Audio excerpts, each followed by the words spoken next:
Je m'appelle Jean-Michel Paradis, je suis cardiologue d'intervention coronarienne et structurelle à l'IUCPQ, l'Institut universitaire de cardiologie et de pneumologie de Québec depuis maintenant 10 ans. En fait, il y a plusieurs façons de diagnostiquer une maladie valvulaire. La première, la plus simple, c'est grâce à l'examen physique avec le stéthoscope, c'est-à-dire qu'en consultant son médecin, le médecin nous examine, pose son stéthoscope sur notre thorax et peut entendre des signes de maladie valvulaire. La pierre angulaire du diagnostic des maladies valvulaires, c'est l'échographie cardiaque. L'échographie cardiaque utilise les ultrasons pour générer des images du cœur. On peut faire des échographies cardiaques sur le thorax, donc on appelle ça une échographie cardiaque transthoracique, mais on peut utiliser aussi l'échographie cardiaque par l'œsophage.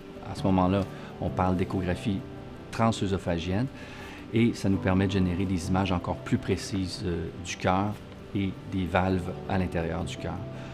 On peut aussi confirmer ou infirmer le diagnostic de pathologie valvulaire grâce à des mesures de pression à l'intérieur du cœur avec des cathéters, ce que l'on fait dans une salle comme celle-ci. Et finalement, pour confirmer le diagnostic de maladie valvulaire, parfois on va demander une imagerie par résonance magnétique du cœur ou même une tomodensitométrie du thorax pour voir par exemple les calcifications, particulièrement sur la valve aortique, ce qui va nous aider à déterminer la sévérité de la maladie valvulaire. En fait, si on résume ça de façon très sommaire, il y a 3 options de traitement pour les maladies valvulaires. La première, c'est le traitement médical.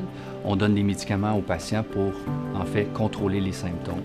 La deuxième option, c'est le traitement chirurgical, où on va procéder via une chirurgie en salle d'opération à une réparation ou un remplacement de la valve qui est malade.